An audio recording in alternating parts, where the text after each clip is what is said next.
Assalamualaikum warahmatullahi wabarakatuh. Halo semuanya, perkenalkan nama aku Kakina.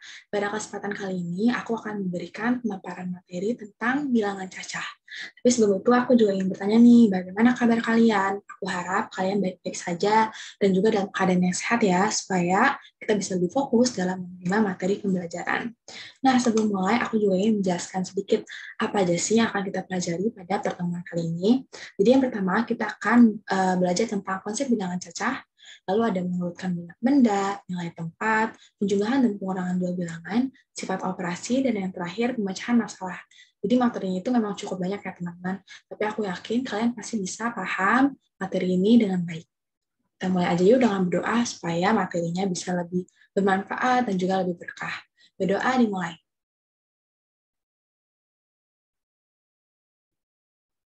Amin. Berdoa selesai. Oke, kita masuk ke materi yang pertama ya. Yang pertama adalah bilangan cacah. Jadi, bilangan cacah adalah bilangan bulat yang dimulai dari 0.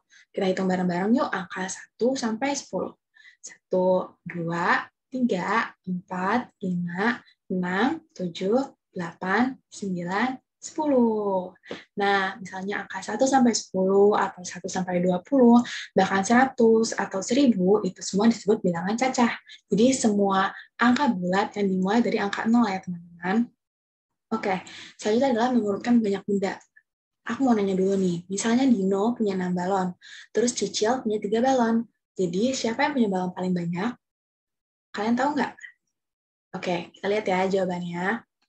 Betul, Dino yang punya balon paling banyak. Bagaimana sih caranya? Caranya tuh mudah banget. Jadi kita tentukan dulu nih mana yang punya balon paling banyak jumlahnya. Dan tentu aja Dino itu balonnya lebih banyak karena Dino balonnya 6 dan Cicil punya balonnya 3.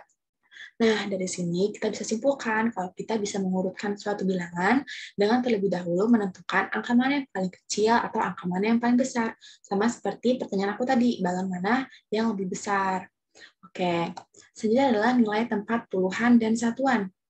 Misalnya, aku punya pensil 14 buah. 10 buahnya itu aku ikat, dan 4 buahnya itu tidak aku ikat. Nah, jadi kita bisa simpulkan kalau 10 itu menempati nilai puluhan, dan yang 4 itu menempati satuan. Nih, jadi 1 menempati tempat puluhan yang nilainya 10, dan 4 menempati nilai satuan yang nilainya 4. Jadi puluhan itu ditempati oleh nilai bilangan 10 dan kelipatannya kayak 20, 30, 40, 50, dan seterusnya. Sementara satuan itu akan ditempati oleh bilangan yang nilainya kurang dari 10. Kayak misalnya 1, 2, 3, dan seterusnya. Pokoknya yang kurang dari 10 ya. Mudah kan? Nah, penjumlahan dua bilangan. Misalnya Dino punya 25 bola dan Cicil punya 3 bola. Bagaimana tuh cara menjumlahkannya? Nah, sebenarnya ada banyak metodenya, tapi yang aku sarankan adalah menggunakan metode bersusun panjang, karena ini yang paling mudah. Caranya gimana? Caranya pertama, kalian susun panjang 25 dan 3. Ingat pelajaran sebelumnya tentang nilai tepat puluhan dan satuan. Jadi kalian urutkan itu dengan satuan, dan puluhan dengan puluhan. Seperti ini. 25, 2-nya itu adalah puluhan, dan 5-nya itu adalah satuan. Maka nanti 5 itu akan berurutan sama 3, yang juga nilai satuan. Nah, setelah itu kalian bisa jumlahkan saja satuan dengan satuan dan puluhan dengan puluhan, seperti pada yang di bawah ini. 5 ditambah 3 itu 8. Lalu 2 itu diturunkan ke bawah, karena di depannya itu tidak ada puluhan lagi. Jadi sama aja kayak ditambah dengan angka 0. Jadi hasilnya angka itu sendiri. Jadi bisa kita simpulkan bahwa 25 tambah 3 itu sama dengan 28. Selanjutnya adalah pengurangan dua bilangan. Jadi konsepnya itu mirip dengan yang penjumlahan tadi. Pertama, kita punya 36 dikurangi 4. Kita tahu kalau 36, berarti 3 itu adalah puluhan, dan 6 itu adalah satuan, maka kita bisa taruh dengan metode bersusun panjang sama 4-nya ini. 36 ditambah 4. Metode bersusunnya seperti ini, satuan dengan satuan dan puluhan dengan puluhan. Pertama, kalian kurangkan dulu dari belakang. 6 dikurang 4 itu adalah 2. Lalu yang 3 itu udah anggap saja dengan dikurangi 0. Jadi karena nggak ada angka puluhannya nih di bawah sini, jadi sama aja kayak dikurangkan dengan angka 0. 3 kurang 0 adalah 3, atau angka itu sendiri. Jadi bisa kita simpulkan bahwa 36 dikurangi 4 itu sama dengan 32. Itu adalah sifat operasi.